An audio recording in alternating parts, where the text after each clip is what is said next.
Hey everyone, welcome to another NorthCommerce tutorial. And in this video, we're going to be going over how to integrate Google Place Autocomplete.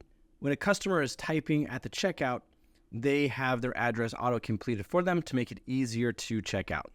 So let's go ahead and get started. What we need to do inside of the integrations area of NorthCommerce is enable Google Place Autocomplete. So if I toggle this on, I get this modal that appears here that is prompting me to enter a Google API key. So with NorthCommerce, what we want you to do is we want you to own all the services that you're integrating with. With that requires just a few simple steps in order to acquire a Google API key or any key for any integration that we have. What we're going to do is we're going to head over to console.cloud.google.com. The link for this is in the description below, and create a Google Cloud account. You could use your regular Gmail account, your Workspace account, whatever. And then once you've activated your account, you'll see a screen that looks similar to this. Now, what we want to do is we want to create a new project. So I'm going to go ahead and click Select New Project, hit New Project, and then I'll name this, for the sake of the tutorial, I'll just call it NorthCommerce Tutorial. And then it looks like you have 12 projects total on your account, and then if you need to increase the amount of projects you're allowed to have, you can manage the quota there and make sure you have billing information. So I'm going to go ahead and create that, and I'm going to give that a second to load. We want to make sure that this is completely loaded before we do anything else so that we can assure that we're in the project. So I'm going to go ahead and pause the video until that's finished. Okay, so that looks good. I get a notification here that the project was completed. I can select the project if it hadn't already added me to the project. If you have more than one project, it might not automatically navigate you to that. All we need to do now is we need to enable the Google Maps service and then get ourselves an API key. So what I'm going to do in this project is I'm going to go to Enabled APIs and Services. If you don't see this, you can click on these three lines at the top and then click on APIs and Services here, and then Enabled APIs and Services. And then click on this plus button that says Enable APIs. We'll go ahead and click there.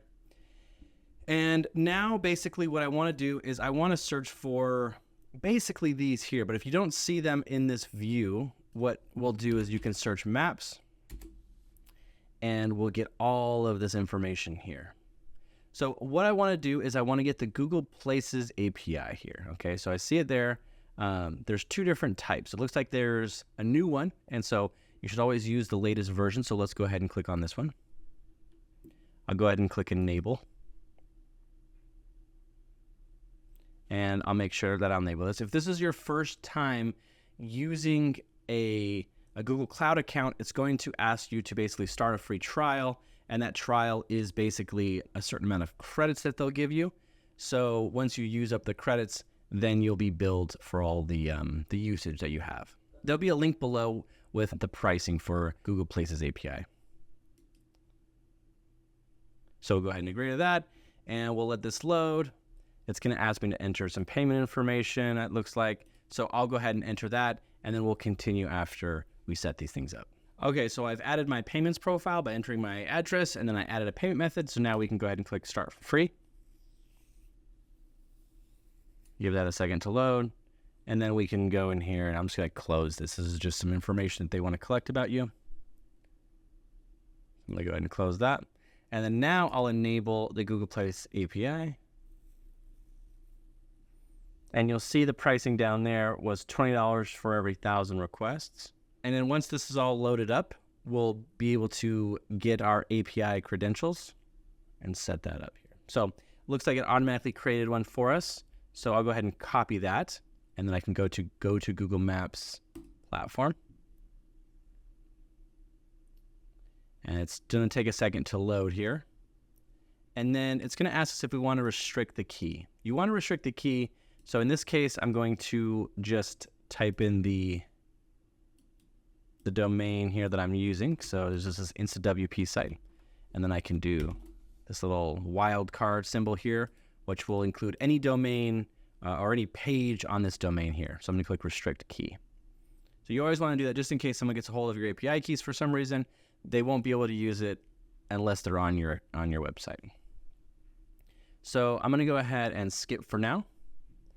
And I'm going to now go to APIs and services. I do have that copied, so I'm going to set that account if it prompts for that.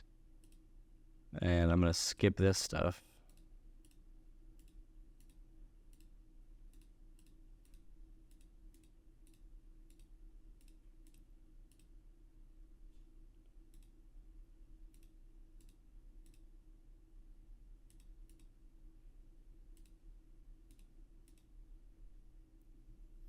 Okay, so it prompted me to do this, so I'm going to click maybe later. So now I can go to APIs and services.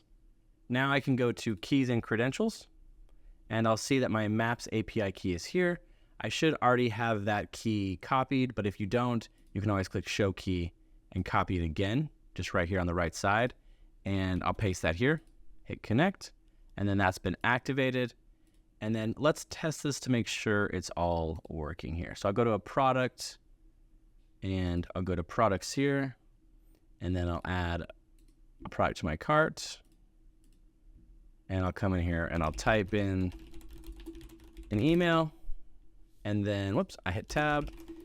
I'll come in here, and then I'm just gonna skip that and just go here to my address here. So it looks like it's all working here. I have my my one password here, which is blocking this, but you'll see that the address autocomplete is working here. I can click on that and it automatically populates the address, and I can save and continue and purchase. So if I want to go back and maybe I type in a different address, like let's just say East, whatever, I don't know.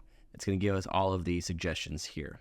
So that is how you set up Google Address Autocomplete. A quick little bonus tip, if you want to make sure that you're not getting spammed with requests and you have a million API requests on your site, you can go to quotas here inside of the same project, and then you can set a quota per day. Instead of being unlimited, you can just set a number based on how many orders you think you get, or how many add to carts you think you get. So let's just say, on average, I get 5,000 people come to my website, and let's say that 10% of those people add an item to their cart and start checking out. That's pretty high, but let's just say that's the case. So I would say 500 could be my quota, or I could just say 5,000, and let's just say it's never going to go over that. You can see the pricing here, and I'll link this page in the description below. But like per request, you're looking at about like 1 cent per request, or like $17 per 1,000. Or that's for the basic places details. So you could set that information up and set a quota, so then you don't get any surprise charges or anything on your bill. If you have any questions about getting your API key or something, you can message support by clicking the chat bubble on northcommerce.com, or comment directly below this video. Thanks so much for watching, and we'll see you in the next video.